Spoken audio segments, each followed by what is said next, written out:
घनघोर देवासुर संग्राम हुआ। भागवत में सुखदेव स्वामी जी परीक्षित से बोले कि महाराज अमृत पी लेने के कारण देवताओं की विजय हुई और सभी दैत्य मारे गए, लेकिन शुक्राचार्य जी के पास संजीवनी विद्या थी। जिन दैत्यों के सिर धड़ से अलग नहीं हुए थे, शुक्राचार्य जी ने उनको जीवित कर दिया और एक स्थान पर दैत्यों के राजा बलि मूर्छित होकर के पड़े थे। शुक्राचार्य जी गए, राजा बलि का स्पर्श किए, स्पर्श करते ही राजा बलि उठ करके बैठ गए। शुक्राचार्य जी बोले देखो राजा बलि, तुम अपने मन में ये शोक मत करना, तुम अपने मन में ये दुख मत करना कि मेरे हाथ से स्वर्ग चले गया। तो राजा बलि हाथ जोड़ लिए, बोले गुरुजी जय विजय पराजय ये सब तो होते ही रहते हैं, और अगर मेरे भाग्य में स्वर्ग का राजा बनना लिखा होगा तो मैं स्वर्ग का राजा बनूंगा। शुक्राचार्य जी बोले देखो राजा बलि, तुम जब तक मेरी बात मानोगे तब तक तुम्हारी पराजय कहीं होने वाली नहीं है, और जिस दिन तुम मेरी बात मानना बंद कर दोगे उसी दिन तुम्हारी पराजय निश्चित है। ऐसा कह करके शुक्राचार्य जी राजा बलि से एक विश्वजित नामक यज्ञ करवाए, और उस यज्ञ के कुंड से एक दिव्य रथ निकला जिसमें युद्ध करने की सारी सामग्री रखी हुई थी। शुक्राचार्य जी बोले कि राजा बलि तुम इस रथ पर बैठ जाओ, और इस रथ पर बैठ करके तुम जब तक युद्ध करोगे तब तक तुम्हारी पराजय कहीं होने वाली नहीं है। इतने में राजा बलि के दादा आ गए, प्रहलाद जी। प्रहलाद जी आए और राजा बलि के गले में एक विजय माला डाल दी। बोले पुत्र सर्वत्र विजयी भव, सर्वत्र तुम्हारी विजय होगी, तुम्हारी पराजय कहीं होने वाली नहीं है। देखो राजा बलि, तुम सबके साथ युद्ध करना, लेकिन अगर कहीं तुम्हारे सामने भगवान श्री हरि आ जाए तो उनके साथ युद्ध मत करना। तो राजा बलि बोले उनके साथ क्यों नहीं युद्ध करूंगा? तो प्रहलाद जी बोले कि बेटा राजा बलि, मैं उनसे वरदान मांगा हूं कि नाथ आप मेरे खानदान में अपने हाथ से किसी को मत मारना। तो भगवान तो तुम्हारे साथ युद्ध करेंगे नहीं, इसलिए तुम भी मत करना। अब भगवान को देखते ही प्रणाम कर लेना। राजा बलि बोले ठीक है। देखो गुरु की कृपा, राजा बलि स्वर्ग पर चढ़ाई की और ऐसा युद्ध किए। सुखदेव स्वामी जी परीक्षित से बोले महाराज देवताओं को स्वर्ग छोड़ करके भागना पड़ा। अब पुनः स्वर्ग पर किसका अधिकार हो गया? दैत्यों का। अब बेचारे देवता लोग इधर उधर भटकने लगे। तो देवताओं की माता का नाम अदिति था और दैत्यों की माता का नाम दिति था। तो देव माता अदिति, कोई भी माता हो, जब अपने पुत्र को कष्ट में देखेगी, दुख में देखेगी, तो उस माता को भी कष्ट होगा कि नहीं? तो देव माता अदिति ने देखा कि मेरे पुत्र देवताओं का अधिकार उनसे छीन लिया गया है और इधर उधर भटक रहे हैं। तो अदिति अपने नेत्रों से अश्रुओं की धारा बहाने लगी। ब्रह्मा जी प्रकट हो गए। ब्रह्मा जी बोले देखो अदिति, तुम्हारे पुत्र देवताओं के ऊपर इस समय जो संकट आया है, इस संकट को केवल भगवान श्री हरि दूर कर सकते हैं। तो मैं तुमको एक पयोव्रत बता रहा हूं, उस व्रत को करो। अदिति उस व्रत को करने लगे। तो अदिति उस व्रत को कर रही थी। तो एक दिन अदिति क्या देखती हैं, सोई हुई थी तो स्वप्न में देख रही हैं, एक दिव्य तेज उनके सामने प्रकट होता है और देखते ही देखते भगवान चतुर्भुज रूप में अदिति को दर्शन दिए। बोले अदिति, तुम्हारे पुत्र देवताओं के ऊपर जो संकट आया है, उस संकट को दूर करने के लिए मैं तुम्हारे गर्भ का आश्रय लेकर के तुम्हारे पुत्र के रूप में प्रकट होऊंगा। वही भगवान वामन ब्रह्मचारी का रूप धारण किया। देखो मोहिनी अवतार के बाद भगवान वामन का जो अवतार हुआ वो दो कारणों को लेकर के हुआ। पहला कारण तो ये था कि देवता लोग दैत्यों पर विजय प्राप्त नहीं कर सकते थे, और दूसरा कारण भगवान दैत्यों के राजा बलि को मार नहीं सकते थे, क्योंकि नृसिंह अवतार में भक्त प्रहलाद के वरदान मांगने पर भगवान ने कहा था कि बेटा प्रहलाद, आज से तुम्हारे खानदान में मैं अपने हाथ से किसी को नहीं मारूंगा। तो श्रोताओं, इन दो कारणों को लेकर के देव माता अदिति के गर्भ का आश्रय लेकर के भगवान वामन प्रकट हुए कि दृष्ट्वादितेस्तं निज गर्भ संभवम परम पुमांसं मुदमाप विस्मिता गृहीत देहम निज जोग मायया प्रजापति शाह जयति विस्मिता कि दृष्ट्वादितेस्तं निज गर्भ संभवम परम पुमांसं मुदमाप विस्मिता। जब देव माता अदिति ने देखा कि जो जगत के स्वामी हैं, जो जगत के ईश्वर हैं, ध्यान देना, दृष्ट्वादितिस्तं निज गर्भ संभवम, इस समय वही भगवान मेरे गर्भ का आश्रय लेकर के प्रकट हुए हैं, तो उनको अत्यंत विस्मय के साथ आनंद की प्राप्ति हुई। अब प्रजापति कश्यप जी ने जब योग माया से भगवान को शरीर धारण किए हुए देखा तो उनको भी अतिशय आनंद की प्राप्ति हुई। भागवत में सुखदेव स्वामी जी कह रहे हैं कि महाराज परीक्षित, भगवान स्वयं अव्यक्त एवं चित स्वरूप हैं। उन्होंने जो परम कांतिमय आयुधों से युक्त शरीर धारण किया था, उसी शरीर से प्रजापति कश्यप एवं देव माता अदिति के देखते ही देखते भगवान वामन ब्रह्मचारी का रूप धारण कर लिए। आकाश में देवतागण दुंदुभी बजाते हुए पुष्पों की वर्षा करने लगे। चारों तरफ से आवाज आई, बोलो वामन भगवान की जय हो, जय हो, जय हो। श्री हरि नारायण नारायण नारायण, श्री हरि नारायण नारायण नारायण, भजमन नारायण नारायण नारायण, भजमन नारायण नारायण, बोलिए नारायण। वामन नारायण नारायण नारायण, वामन नारायण नारायण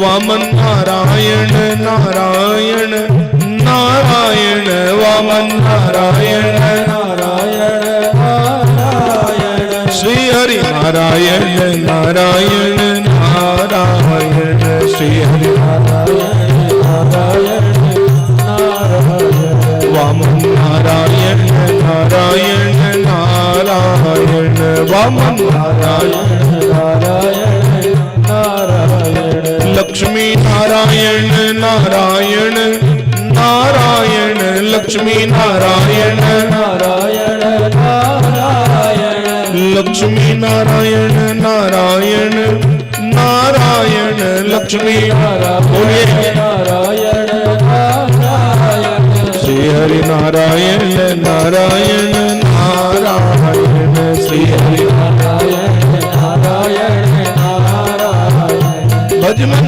नारायण नारायण नारायण, भजमन नारायण नारायण नारायण। बोलो वामन भगवान की।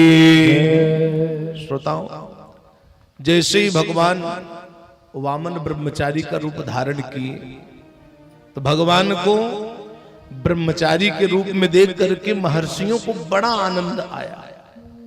ध्यान दीजिए ना। अब प्रजापति कश्यप जी को आगे करके उस बालक का उपनयन संस्कार करना प्रारंभ किए, क्योंकि छोटे से हो गए 52 अंगुल के वामन भगवान। तो महर्षियों ने उपनयन संस्कार करना प्रारंभ किया। तो सर्वप्रथम देवगुरु बृहस्पति जी ने भगवान वामन को यज्ञोपवीत धारण कराया, जनेऊ, और प्रजापति कश्यप जी ने मुझ की मेखला करधन धारण कराई भगवान वामन को। छोटे से हैं 52 अंगुल।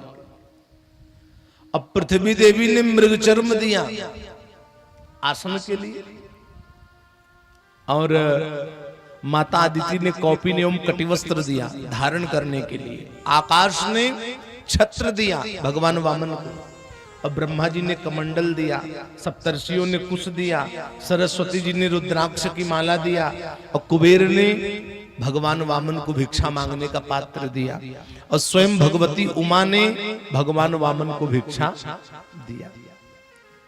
इस प्रकार से ब्रह्म तेज से युक्त होकर के भगवान वामन राजा बलि की यज्ञशाला की तरफ चल पड़े। ध्यान देना आप लोग, भागवत में सुखदेव स्वामी जी बोले, महाराज भगवान वामन राजा बलि की यज्ञशाला के समीप पहुंचने वाले थे, बस थोड़ी दूर रह गए, एक छोटी सी नदी पड़ गई, और नदी को पार करने के लिए उसमें भगवान वामन प्रवेश किए और डूबने लगे, फिर वापस चले आए, क्योंकि छोटे से 52 अंगुल के ये वही भगवान है। जब 12 अवतार लिए थे तो इनके रोमकूप में समुद्र का सारा जल समा गया था, और आज वामन ब्रह्मचारी का रूप धारण किए तो एक छोटी सी नदी नहीं पार कर पा रहे हैं। नदी में प्रवेश होते थे वामन भगवान, और जैसे डूबने लगते फिर वापस चले आते। तो उस पार से एक ब्राह्मण देख रहा था भगवान वामन को, बोला, कहिए ब्रह्मचारी जी कहां जाना है, मैं आपको नदी पार करा दूं क्या? तो भगवान वामन बोले, मैं राजा बलि की यज्ञशाला में दान मांगने के लिए जा रहा हूं। तो ब्राह्मण भगवान वामन को देखा तो उसके मन में लोभ आ गया, बोला, अरे ये ब्रह्मचारी जी को तो राजा बलि जब देखेंगे तो अपना सब कुछ दान में दे देंगे। तो ब्राह्मण के मन में लोभ आ गया, बोला, ब्रह्मचारी जी एक शर्त पे मैं आपको नदी पार कराऊंगा। भगवान वामन बोले, पंडित जी बताओ क्या शर्त है? तो ब्राह्मण ने कहा, देखो ब्रह्मचारी जी, राजा बलि आपको जो कुछ भी दान में देंगे उसमें आधा मेरे को देना पड़ेगा। भगवान वामन बोले, आधा क्या बात करते हो पंडित जी, महाराज पूरा ले लेना, चलो पहले नदी तो पार कराओ। तो ब्राह्मण भगवान वामन को अपने कंधे पर बैठाया, तो भगवान के अंग का स्पर्श होते उसको ब्रह्मानंद की प्राप्ति हो गई, दिव्य आनंद की प्राप्ति हो गई। कंधे पर बैठाया, छोटे से थे वामन भगवान। तो ब्राह्मण चरण को देखा तो उसमें जव, अंकुश, कमल आदि के चिन्ह अंकित थे। ब्राह्मण समझ गया कि ये कोई साधारण ब्रह्मचारी नहीं है, ये जगत के स्वामी हैं, भगवान विष्णु हैं, और देवताओं का कार्य सिद्ध करने के लिए राजा बलि के यहां दान मांगने के लिए जा रहे हैं। तो नदी पार कराया और कंधे से भगवान वामन को उतारा, ब्राह्मण चुपचाप जाने लगा। भगवान वामन बोले, कहो पंडित जी आधा दान नहीं चाहिए क्या? वो ब्राह्मण दोनों हाथ जोड़ लिया, भगवान वामन के चरणों में गिर पड़ा, बोला, प्रभु आप राजा बलि को ठगिए, मेरे को मत ठगिए, मैं जान गया आप कोई साधारण ब्रह्मचारी नहीं है, आप जगत के स्वामी हैं, भगवान नारायण हैं, और देवताओं का कार्य सिद्ध करने के लिए आप राजा बलि के यहाँ दान मांगने के लिए जा रहे हैं। तो भगवान वामन उस ब्राह्मण को अपने दिव्य स्वरूप का दर्शन कराए। वो 3 परिक्रमा किया भगवान वामन की, अपने गंतव्य स्थान को चले गए। अब भागवत में सुखदेव स्वामी जी बोले, महाराज भगवान वामन जैसे ही राजा बलि की यज्ञशाला के समीप पहुंचे, इत्यं सशेषे सुभृगोखने कधा वितर्कमाणो भगवान स वामनः छत्रम सदंडम सजलम कमंडलुम विवेश विभ्रदयमेधबाटम इत्यं सशेषे सुभृगोखने कधा वितर्कमाणो भगवान स वामनः। जैसे ही भगवान वामन राजा बलि की यज्ञशाला के समीप पहुंचे तो भृगु के पुत्र शुक्राचार्य अपने शिष्यों के साथ भगवान वामन को जब आता हुआ देखे तो सब के सब विविध प्रकार की कल्पना करने लगे, क्योंकि भगवत भक्तों ध्यान देना आप लोग, जिधर से भगवान वामन राजा बलि की यज्ञशाला की तरफ चले आ रहे हैं उधर से 10 दिशाओं में दिव्य प्रकाश छिटक रहा है। वितर्कमाणो भगवान स वामनः सबके सब भगवान वामन को आता हुआ देख रहे हैं, विविध प्रकार की कल्पना कर रहे हैं। किसी ने कहा देखो साक्षात सूर्य नारायण आ रहे हैं, तो किसी ने कहा नहीं नहीं ये सूर्य नारायण नहीं है, ये साक्षात अग्निदेव आ रहे हैं। तो किसी ने कहा नहीं नहीं ये वो भी नहीं है, ये सनक सनंदन सनातन सनत कुमार इन चारों ऋषियों में से कोई एक ऋषि आ रहा है। तो किसी ने कहा नहीं ये वो भी नहीं है। श्रोताओं एक बात समझना आप लोग, भगवान को वही पहचान सकता है, भगवान को वही जान सकता है जिसके ऊपर स्वयं भगवान कृपा कर दे। सोई जाने जहि देहु जनाई, जानत तुम्हि होई जाई। भगवान को वही जान सकता है, भगवान को वही समझ सकता है जिसके ऊपर स्वयं भगवान कृपा कर दे। वितर्कमाणो भगवान समामनः छत्रम सदंडम सजलम कमंडलम। देखो भगवान वामन को आता हुआ देख करके सब के सब विविध प्रकार की कल्पना कर रहे थे। इतने में भगवान वामन एक हाथ में छत्र दंड और जल से भरा कमंडल लेकर के राजा बलि की यज्ञशाला में प्रवेश कर गए। और जैसे ही भगवान वामन राजा बलि की यज्ञशाला में प्रवेश किए तो यज्ञशाला में जितने लोग थे सब के सब उठ करके खड़े हो गए। और राजा बलि ने भगवान वामन के बैठने के लिए सुंदर आसन लगाया। भगवान वामन बैठे, राजा बलि ने भगवान वामन के चरण को पखारा, चरण को धोया। देखिए श्रोताओं, भगवान के चरण का धोया हुआ जल परम मंगलमय है। तभी तो स्वयं देवाधिदेव चंद्रमौली भगवान शंकर अत्यंत भक्ति भाव के साथ उसको अपने सिर पर धारण करते हैं, जिसको पतित पावनी गंगा जी कहते हैं। आज वही चरणामृत धर्मर्मज्ञ राजा बलि को पान करने के लिए मिला और राजा बलि ने उसको अपने मस्तक पर लगाया। इसके बाद राजा बलि दोनों हाथ जोड़ लिए, बोले पूज्य ब्रह्मचारी जी, ध्यान देना आप लोग। राजा बलि दोनों हाथ जोड़े, बोले पूज्य ब्रह्मचारी जी आज आप हमारे यहाँ पधारे महाराज, आज हमारा कुल पवित्र हो गया महाराज, आज हमारा ये यज्ञ सफल हो गया, आज हमारे पितर तृप्त हो गए। पूज्य ब्रह्मचारी जी आपको आया हुआ देख रहा हूं तो आपको देख करके मुझको ऐसा लग रहा है महाराज जैसे आप मुझसे कुछ मांगने के लिए आए हैं। तो पूज्य ब्रह्मचारी जी आपको जो कुछ भी मांगना हो मुझसे दिल खोल करके मांगिए, क्योंकि ये मृत्युलोक कर्म भूमि है। यहां मनुष्य जैसा शुभ या अशुभ कर्म करता है, परलोक में जाकर के उसको वैसा ही फल भोगना पड़ता है। पूज्य ब्रह्मचारी जी आपको जो कुछ भी मांगना हो मुझसे मांगिए।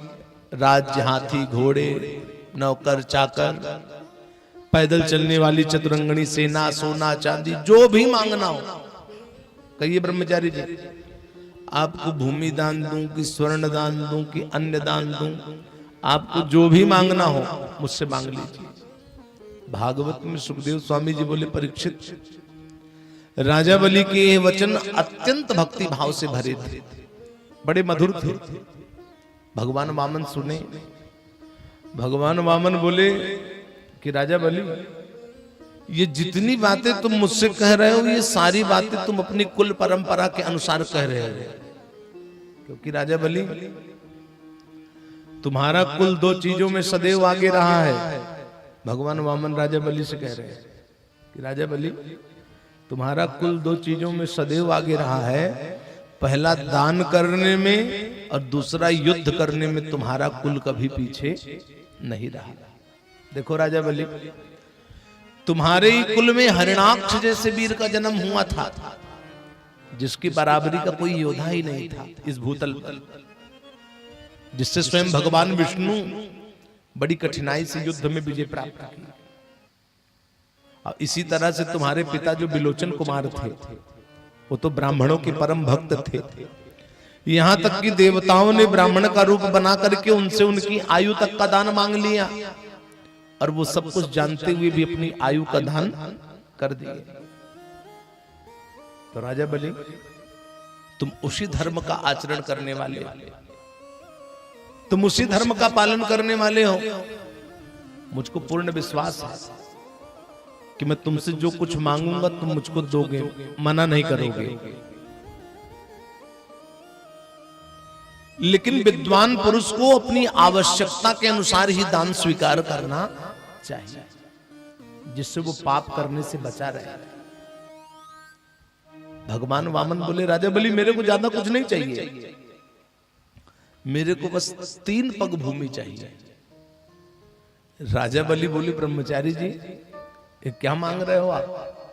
3 पग भूमि? आपको मालूम है मैं तीनों लोकों का एकमात्र अधिपति हूं, आपको 3 द्वीप दान में दे सकता हूं। महाराज आपको अपनी जीविका चलाने के लिए जितनी भूमि की आवश्यकता हो मुझसे मांग लो। भगवान वामन बोले, देखो राजा बलि, ये जो संसार की तृष्णा है ये कभी पूरी होने वाली नहीं है। श्रीमान को जस्य समस्त तो सा को आदरिद्रोहि विसार तृष्णा। भगवत भक्तों, श्रीमान वही है जिसको सब प्रकार से संतोष है, और दरिद्र वो है जिसके पास सब कुछ है लेकिन मन में संतोष नहीं है। श्रीमान को जस्य समस्त तो कि नारायण संसार में भूपति भय अनेक, और मैं मेरी करते रहे लय न गए त्रिनय। इस भूतल पर अनेक राजागण हुए, राज्य के लिए पद के लिए एक दूसरे से लड़ते रहे और साथ में कुछ लेकर के गए नहीं। भगवान वामन बोले कि राजा बलि ये जो संसार की तृष्णा है ये कभी पूरी होने वाली नहीं है। हरिवामन का भेष बनाए राजा बलि के द्वार है आए। हरिवामन का भेष बनाए राजा बलि के द्वार आए। हरिवामन का भेष बनाए राजा बलि के द्वार आए। हरिवामन का भेष बनाए राजा बलि के द्वार आए। राजा बलि के द्वार आए। राजा बलि के द्वार आए। राजा बलि के द्वार आए। राजा बलि के द्वार आए। हरिवामन का भेष बनाए राजा बलि के द्वार आए। हरिवामन का भेष जय जय राजा बलि के द्वार आए। सब लोग ताली सेवा करते हुए बोलो वामन भगवान की।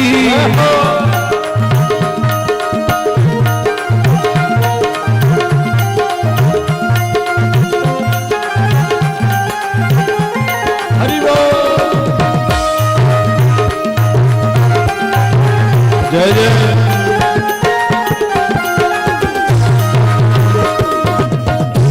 उनके हाथ में छत्र है सोहे। उनके हाथ में छत्र है सोहे। उनके हाथ में छत्र है सोहे। उनके हाथ में छत्र है सोहे। उनके हाथ कमंडल सोहे राजा बलि के द्वार आए। उनके हाथ कमंडल सोहे राजा बलि के द्वार आए। हरि बोलो वामन भगवान की। सब लोग ताली सेवा करते हुए जय जय। बढ़ा दो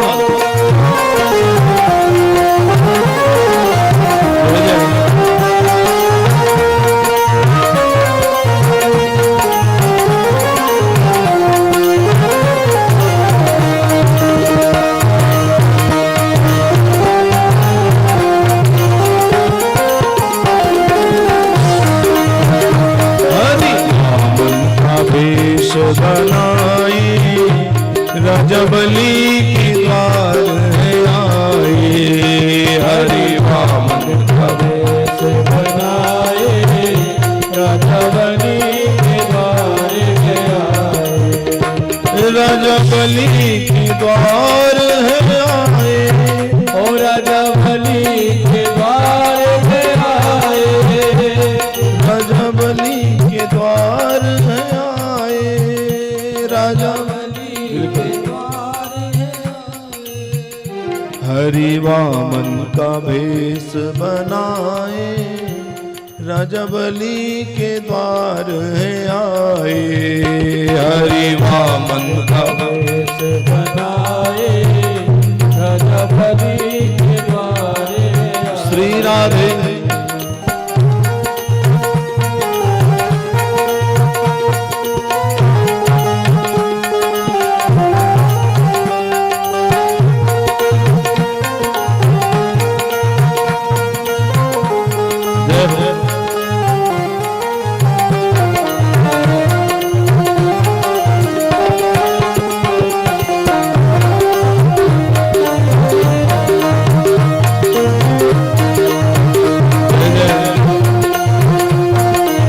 भगवान की। अभी लोग ताली की सेवा करते हुए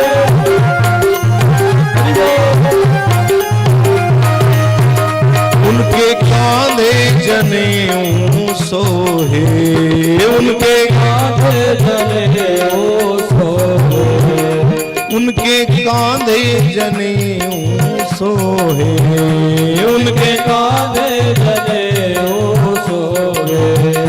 उनके पाँव खड़ाऊं सोहे, रजबली के द्वार है आए। उनके पाँव खड़ाऊं सोहे, रजबली के द्वार है आए। हरि वामन का भेष बनाए, रजबली के द्वार है आए। हरि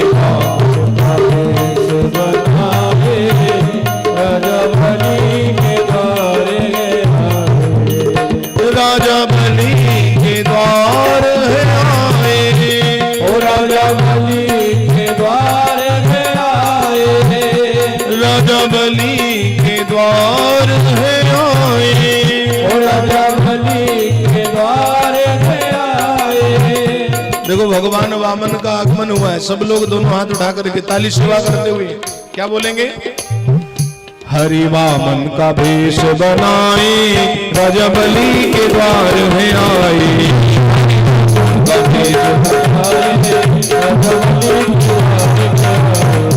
हरि वामन का भेष बनाए, रजबली के द्वार है आए। हरि वामन का भेष बनाए, रजबली के द्वार है आए। हरि वामन का भेष बनाए, रजबली के द्वार है आए।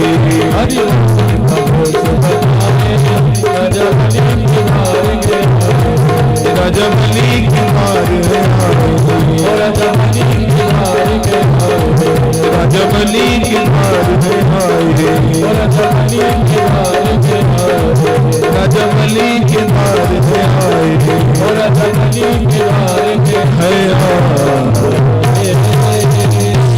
बोल भक्तवत्सल भगवान की, वामन भगवान की। भगवान वामन राजा बलि के यहाँ दान मांगने के लिए पहुंचे हैं। श्रोताओं, भगवान वामन ने कहा कि राजा बलि, मुझे सिर्फ 3 पग भूमि चाहिए दान में। राजा बलि बोले ठीक है ब्रह्मचारी जी, जैसे आपकी इच्छा। लेकिन महाराज ये 3 पग भूमि आप करेंगे क्या? भगवान वामन बोले छोटी सी कुटिया बनाऊंगा, ध्यान दीजिएगा, और वहीं बैठ करके मैं जप करूंगा। राजा बलि बोले महाराज मेरा इतना बड़ा महल है, एक कमरा दे देता हूँ, खूब भजन करिए। भगवान वामन बोले नहीं, अभी आप प्रसन्न हैं तो कमरा दे रहे हो, किसी दिन नाराज हो जाएंगे निकाल देंगे महाराज, मैं कहाँ जाऊंगा। इसलिए 3 पग भूमि आप मुझको दीजिए। राजा बलि बोले ठीक है। अब हाथ में जल लिए, जल लेने लगे कमंडल से संकल्प के लिए 3 पग भूमि दान देने के लिए। इतने में शुक्राचार्य जी आए, राजा बलि का हाथ पकड़ लिए। राजा बलि का हाथ पकड़े, बोले राजा बलि इनको दान देने का संकल्प मत करो, क्योंकि ये कोई साधारण ब्रह्मचारी नहीं है महाराज। ये जो तुमसे 3 पग भूमि मांग रहे हैं ना, 1 पग में सारी पृथ्वी को नाप लेंगे, 1 पग में। शरीर की लंबाई से आकाश को नाप लेंगे और अपनी भुजा फैला देंगे, 10 दिशाओं को नाप लेंगे और दूसरे पग में ये स्वर्ग को नाप लेंगे और तीसरे पग के लिए तुम्हारे पास कुछ भी नहीं रह जाएगा, तुम बहुत बड़े बंधन में बंध जाओगे। इसलिए इनको दान देने का संकल्प मत करो। राजा बलि से शुक्राचार्य जी बोले कि इनको दान देने का संकल्प मत करो। तो राजा बलि हाथ जोड़ लिए, बोले गुरु जी मैं प्रहलाद जी का पौत्र हूं, मैं प्रहलाद जी का नाती हूं। महाराज एक बार मैं दान देने का संकल्प कर लिया हूं तो अब मैं पीछे हटने वाला नहीं। मेरे दादा प्रहलाद जब अपना पूरा जीवन इन पर न्यौछावर कर दिए, अगर मेरी सारी संपत्ति इन पर न्यौछावर हो गई तो इसमें मेरे को कोई दुख नहीं महाराज, मेरे को कोई कष्ट नहीं।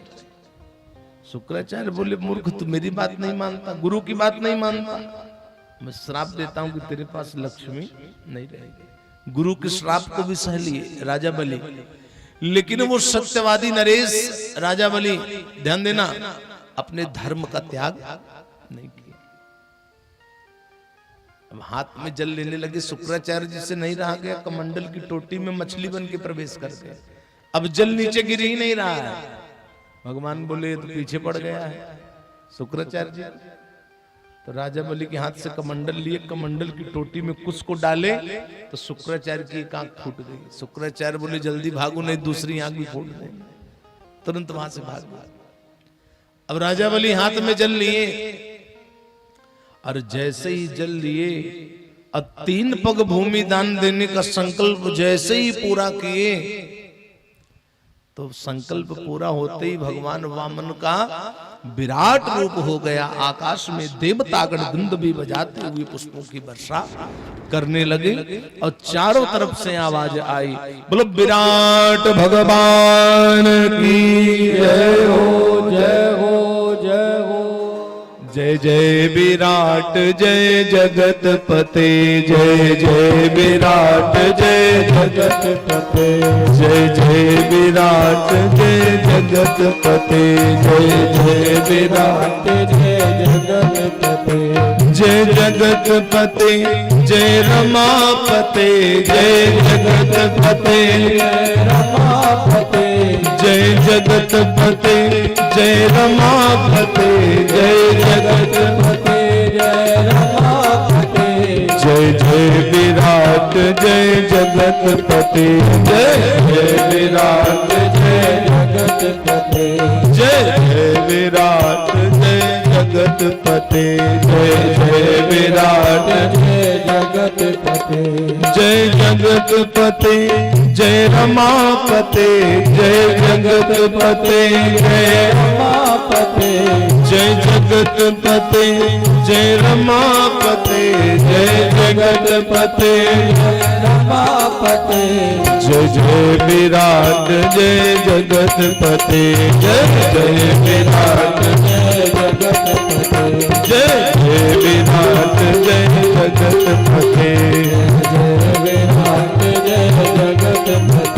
जय विराट जय जगत पते, जय जय विराट जय जगत पते, जय जगत पते जय रमापते, जय जगत पते जय रमापते, जय जगत पते जय रमापते, जय जगत पते जय रमापते, जय जय विराट जय जगत पते, जय जय विराट जय जगत पते, जय जय विराट जय जगत पते, जय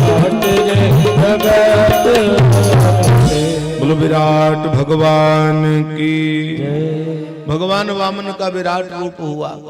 ध्यान दीजिएगा, एक पग में सारी पृथ्वी को नाप लिए और शरीर की लंबाई से आकाश को नाप लिए और अपनी भुजा को फैलाए 10 दिशाओं को नाप लिए और दूसरे पग में जब स्वर्ग को नापने लगे तो उनका पांव स्वर्ग से भी ऊपर चले गया, ब्रह्मांड में टकराया, ब्रह्मांड फट गया।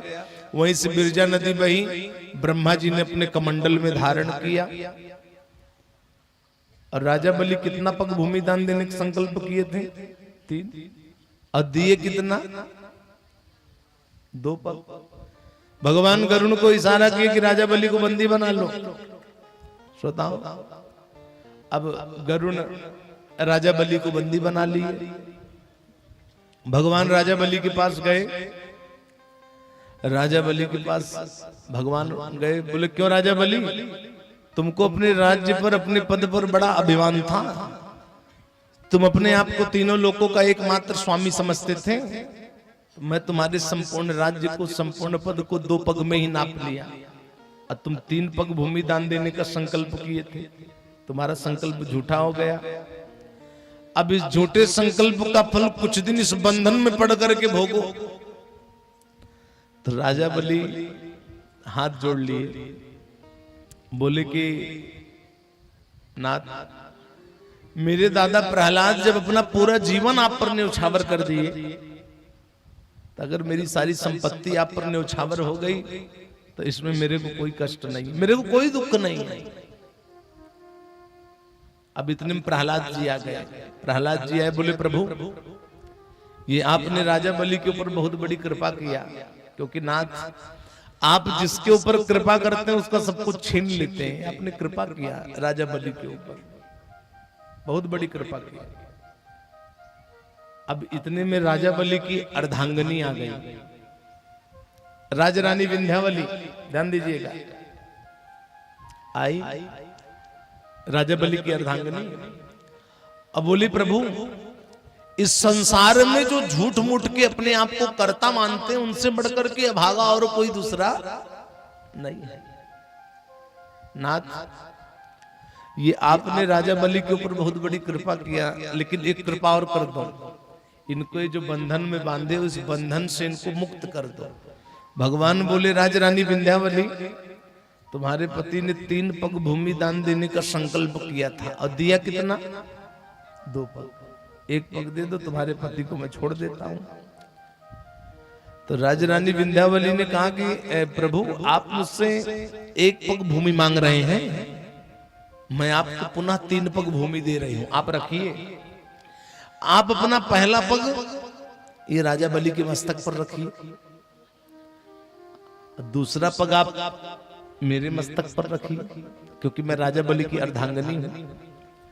अब तीसरा पग ये राजा बलि का पुत्र खड़ा हुआ है, इसके मस्तक पर आप रख दीजिए।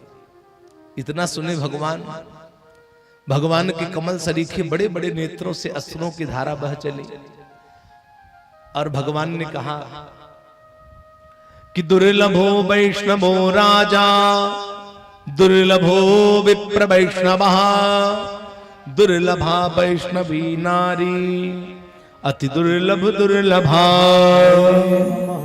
कि दुर्लभो वैष्णवो राजा, दुर्लभो विप्र वैष्णवः, दुर्लभो वैष्णवो राजा, दुर्लभो विप्र वैष्णवः। देखो, ध्यान से सुनना, इस भूतल पर, इस पृथ्वी पर वैष्णव राजा दुर्लभ है। दुर्लभो वैष्णवो राजा, दुर्लभो विप्र वैष्णव। वैष्णव विप्र, वैष्णव ब्राह्मण भी दुर्लभ है। दुर्लभा वैष्णवी नारी, अति दुर्लभ दुर्लभा। और वैष्णवी नारी तो अत्यंत दुर्लभ है, अति दुर्लभ दुर्लभा। कैसा वैष्णव राजा, कैसा वैष्णव विप्र, कैसी वैष्णवी नारी। वैष्णव किसे कहते हैं समझना आप लोग, वैष्णव किसे कहते हैं ध्यान देना। जे कंठ लग्न तुलसी नलिनाक्ष माला, जे बाहुमूल परिचिन्नित शंख चक्र, जे वै ललाट पटले लस दोर्ध पोन रहा ते वैष्णवा भुवन मासु पवित्रयंतिम। देखो वैष्णव किसे कहते हैं?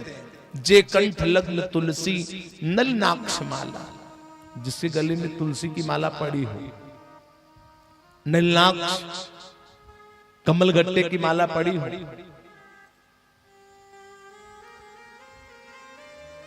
जे कंठ लग्न तुलसी नलिनाक्ष माला, जे बाहु मूल पर चिन्हित शंख चक्र, और जिसके दोनों भुजा में शंख चक्र का चिन्ह हो, और जे वही ललाट पटले लस दोर्ध पोंड्रा, और जिसके मस्तक पर ऊर्ध्वपूर्ण तिलक लगा है,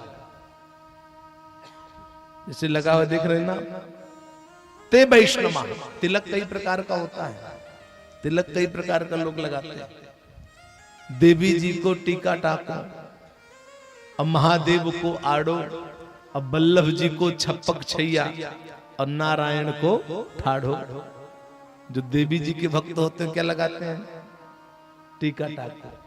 देवी जी को टीका टाको, अब महादेव को आड़ो त्रिपुंड, अब बल्लभ जी को छप्पक छैया।